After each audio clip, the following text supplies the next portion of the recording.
questions sont vachement sympas. Je lâcherai tout.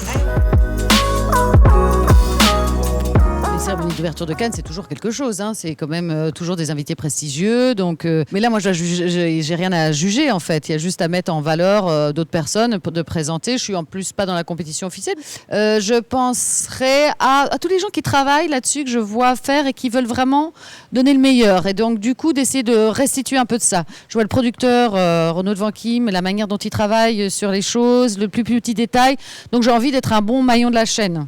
Ah, j'espère que le track, tout ça, c'est des choses qu'on ne maîtrise pas et c'est pas parce que j'ai fait de la télévision avant que je ne l'ai pas. Probablement que si. Ça enlève un peu de naturel. Donc d'essayer d'arriver à être entendu, quoi. Je penserais à essayer d'être à l'intérieur de soi et de pouvoir réellement dire quelque chose. En fait, c'est ça les discours. Les discours, si on n'entend pas quelqu'un essayer de s'exprimer, c'est un peu ennuyeux, quoi.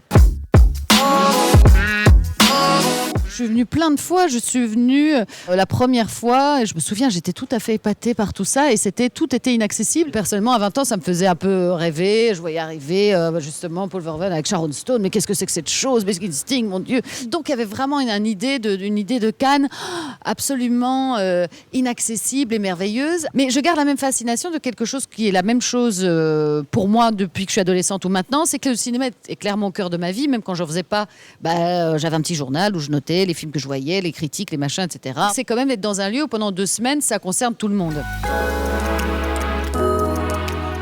On félicite un cinéma qui est un cinéma de grand, dans le sens où, par grand, je veux dire, c'est des gens qui parlent de leur intime et ça devient universel. Et c'est des œuvres fondamentales. Et ça, c'est une chose extraordinaire et qu'il faut, par tous les biais, essayer de continuer à faire voir pour qu'on ne se retrouve pas avec des films qui juste se soumettent au code de la société, mais plutôt qui les interrogent. C'est que comme ça qu'on peut avoir de réelles émotions.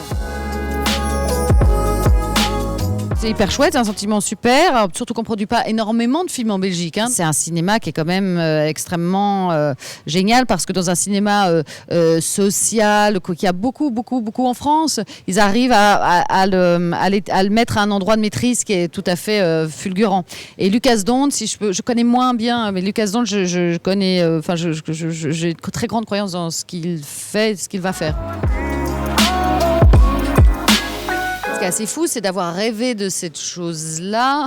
Je parle vraiment comme une Américaine de 14 ans. And I believe in your dreams and I can come through. Oui, mais en prenant des chemins de traverse. Et puis parfois, on a des rêves d'enfants et la vie n'est pas toujours ça. C'est pas toujours comme ça. Il faut avoir de la chance aussi. Et puis, c'est pas grave parfois que votre vie ne se réalise pas exactement comme vous le pensiez à 14-15 ans. Finalement, moi, c'est presque un coup de hasard, quoi.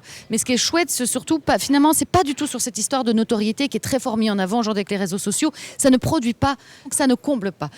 En revanche, de trouver un endroit où on trouve un moyen de trouver un lien à l'autre, en essayant d'exprimer profondément ce qu'on a intimement, alors là, ça commence à avoir du sens. C'est plutôt cette chose-là qu'on a envie de retransmettre à son tour.